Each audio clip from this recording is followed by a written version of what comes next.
Working with stakeholders to independently audit the register will help improve the integrity of the register. Thirdly, provision of consistent civic and voter education as provided by the Constitution to ensure that voters are well informed of their rights and responsibility. 4, punishing electoral offenses and ensuring enforcement of code of conduct for political parties or candidates. Ensuring consistent openness, transparency, inclusive participation, and timely access to information by the IEBC and the other agencies concerned with election management. 6, ensuring that all polling stations are physically accessible to persons with disabilities and the elderly. 7, ensuring the implementation and enforcement of the campaign finance regulation and timely electoral legal reforms to avoid giving an undue advantage to the incumbents.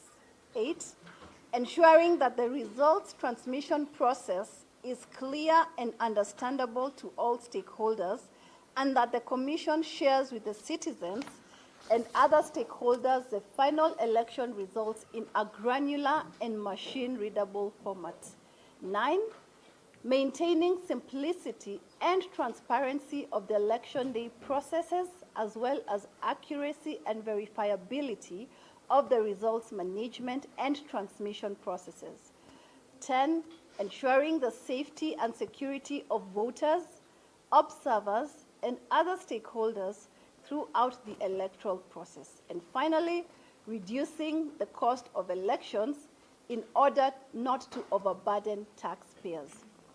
In conclusion, ILOG will issue a final and comprehensive report on the 2022 elections within 60 days of the declaration of the final election results. The report will provide a more in-depth analysis of the 2022 electoral environment, as well as provide far-reaching recommendations on needed reform areas ahead of the next election cycle. We wish to commend all Kenyans for participating in these elections as voters, officials, candidates, and observers. Following the announcement of the results, we urge that political actors act in good faith, promote peace among the supporters, and seek any redress for grievances through the courts of law. God bless Kenya, and thank you. We wish to end there, and annexed to our statement will be the full computation and the table of our PVT sample. Thank you very much. Thank you. So that's a statement from English. As you noted, the statement is quite comprehensive. We even had to truncate, not giving all the facts, and you get copies of that statement. Any questions? Okay. Let's start. Yes, I would like to know about the split among the Electoral Commission. What can be the legal impact of what happened yesterday on the legality of the announcement that has been made by the President?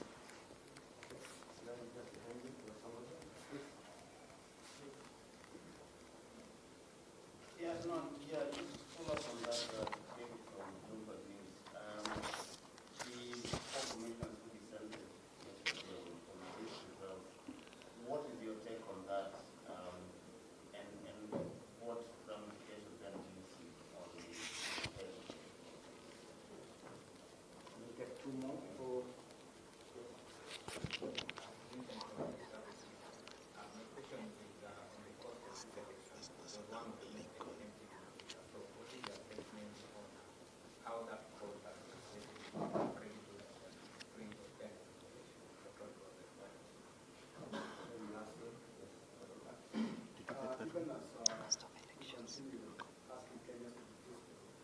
one place that has not been that good, and that is the social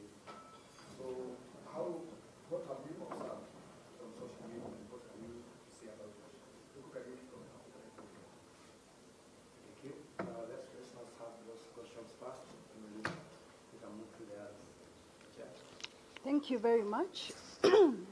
We will take the questions together with the panel here. And I will start with a question on the cost of elections and value for money. And what ELOG has consistently raised alongside other stakeholders is that the underlying challenge of our Kenyan election is a question of trust.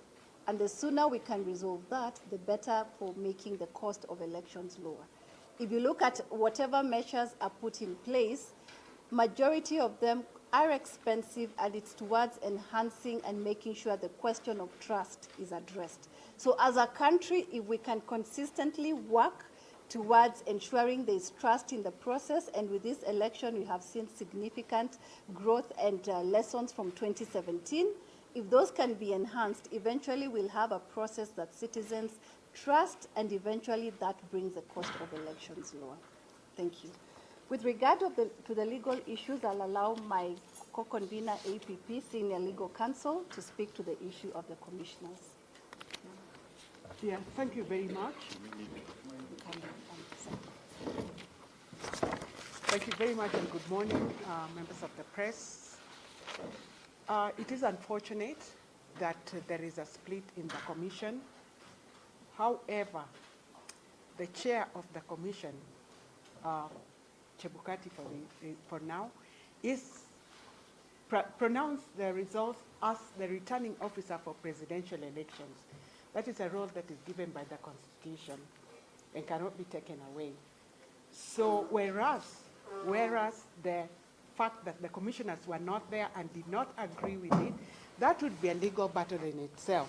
But for purposes of being a returning officer, he was in his right place to pronounce, and he was undertaking his constitutional duty as he pronounced the results.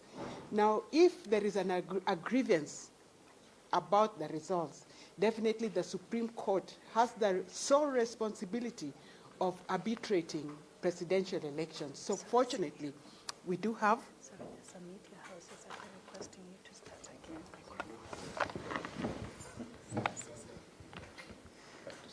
Okay, back to square one. I understand that I wasn't audible enough, or some media houses have requested me to go back to it.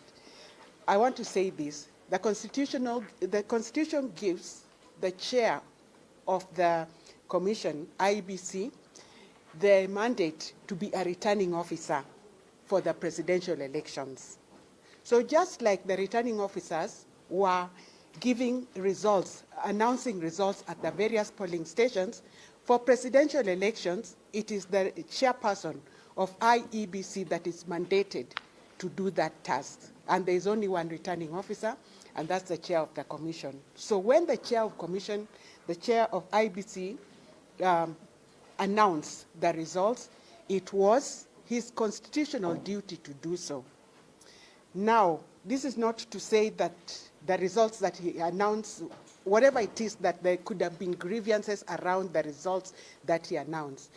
The legal channel to deal with the results after they have been announced is to proceed to the Supreme Court.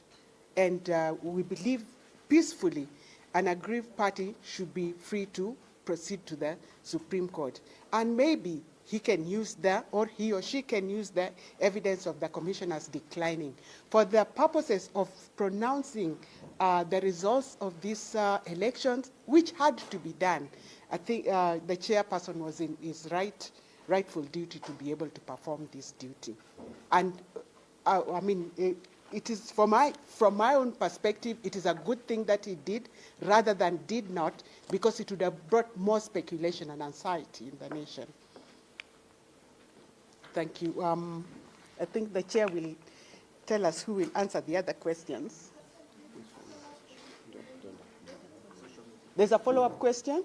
All right. You mentioned that the ICC chair is the returning officer, but we'd like you to clarify where you say whether the fact that it had a screenshot of disowning the results that were about to be announced, does that in any way affect the credibility of the results themselves? The credibility of the results, once it comes to the question, the Supreme Court will have to pronounce itself on that. With regards to the split, as I've already said, it is an unfortunate thing that they did not speak with one voice, but the returning officer, for the purpose of this, I gave an example of a polling station. There are many people who are in the polling station, but only the returning officer has the duty to pronounce the results. It is the same way with presidential results. There are many actors, the commissioners, but the person who is charged with the constitutional duty of pronouncing the results is the chair of the commission. And if he's, in my view, if he's performing his constitutional duty, I don't see that the absence of the other commissioners can be, but the Supreme Court will have to pronounce itself on that, because elsewhere in the procedures, it says that when the board is meeting, when the commissions are meeting, then there is a quorum for that. So the Supreme Court will have to deal with, was this a meeting for which the board had to meet the quorum? That is a question for the constitutional, if the petition is taken to Supreme Court, the Supreme Court will pronounce itself on that. What is the power? I beg your pardon? What is the power? 3. 3 commissioners. Yes. Okay. We want to first. Just a moment, we'll give you the question. We'll come to let the chair. Yes, we just want to now speak to the issue of The system of putting something together. yes. Thank you. On the question of social media, I think it's important to first celebrate the gain that there has been access to information throughout this electoral cycle. I think we've not seen any interruption of social media or any kinds of media. However, of course, with social media comes the responsibility to correctly inform, and questions of misinformation or disinformation did not start on the 8th of August, even before. We knew that there was need, and there had been a lot of stakeholders who had been asking and calling on Kenyans to correctly convey information or to fact check. So I think for us, what we'd like to call upon Kenyans is that you still have social media that is a powerful tool for information. It has been instrumental. However, on matters election, it has been clear we need to fact check. And for any questions in terms of, for example, any issue that has to do with the results, the official source, as has been stated consistently, has been the Independent Electoral and Boundaries Commission. So we hope Kenyans will be able to interact with that, and whatever information is being relayed, even at this point, our appeal is a use of the media responsibly, and the question of fact-checking. That is very, very important. But bottom line, as we have stated, we herald the celebration and the gains, and notable that Kenyans need to appreciate is we've actually had an electoral cycle that has not had any social media interruption. That by itself is a milestone. Thank you. Okay, thank you. Before you ask the next round of questions, when they are coming, please remember that we are observers. And as observers, we observe on the basis of our findings, we give you an opinion on the basis of that. So don't ask subjective questions in terms of somebody, what we think about this, what we think of that. We have findings, we can talk from our findings. If you want individual questions, you can always see senior on the side, see Ron on the side, and ask the subjective questions, but we are presenting the ELOC position. So let us maintain that. So who else is asking this yourself when you come to you? I think, I don't know if I got right. I just want to know, maybe as observers and your findings, from where you are sitting, do you think the drama that preceded the declaration of presidential result and the split, maybe, was it credible from where you are sitting? I'm not sure that question is very clear. Drama is credible? No, it's not like the presidential declaration of that preceded the moment. From where you are sitting as the observers, do you think what is not finding was the result of the election? You mean does that affect the results? Yes, exactly. Does that affect the results? Okay. Yes, and then you come. Probably you said you are observers. Are we expecting another report based on yesterday's exact incident on the podium, what happened yesterday with the fracas that happened? Should we expect another report, or this is the last report?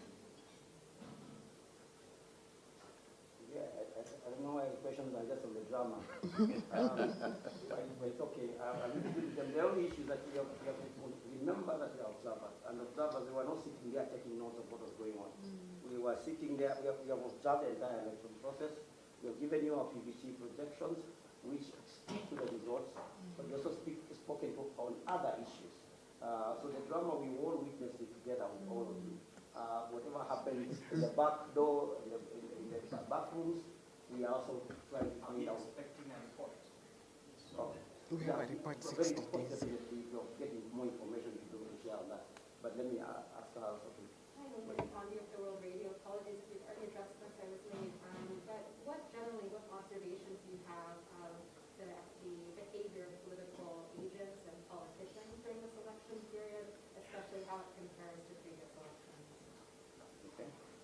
That's a clear question. Any other questions?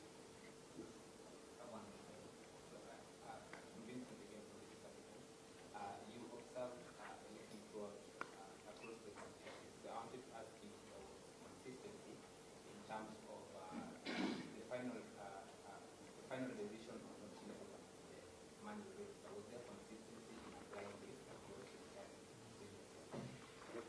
Thank you. One final one. Okay. We'll check them, yes. Chair. Okay.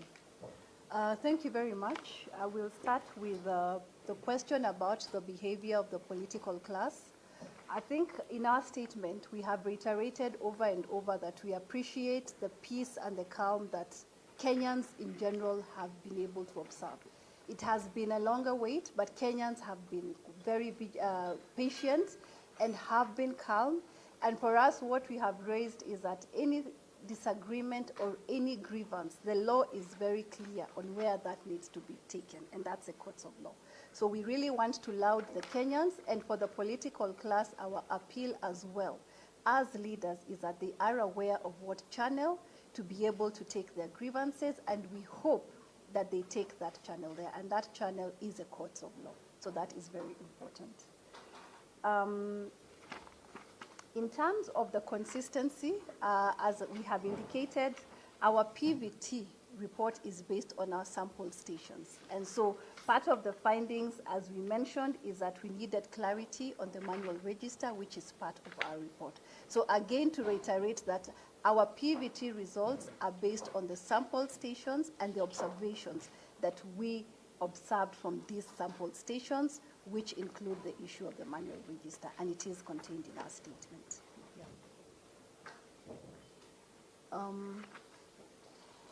So I want to believe we have answered all the questions. Comprehensive report within 60 days. Yes, and we shall be issuing, just in addition to the question on the report, we shall be issuing our comprehensive report within 60 days. So once it is out, we will also encourage you to interact with it. We'll be available to answer questions.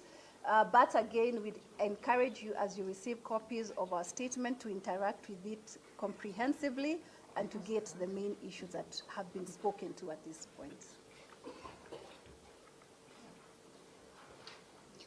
Okay. Thank you very much for attending the press statement. Like the chair said, we have issued 3 statements before. I think the question that you are asking actually is part of the things we are covering on election day. It's part of our statements. If you can be able to retrieve them, we have them on our website. So we've spoken to the election day, we have spoken to the pre-election period, and we've spoken about the immediate post-election. This was basically the PVT findings. The chair said we are going to be sharing a full report on all these things that we've been able to observe, and of course we'll also be picking up most of the other issues in other media engagements, including in media interactions where our leadership will be coming to be able to give much more clarity to the issues that we're spoken about today. So thank you very much, and have yourself a good day. Thank you. You'll get a signed copy from as soon as the chair signs this. You should be able to get signed copies. Thank you. Thank you. Oops. Here, chair. Thank you.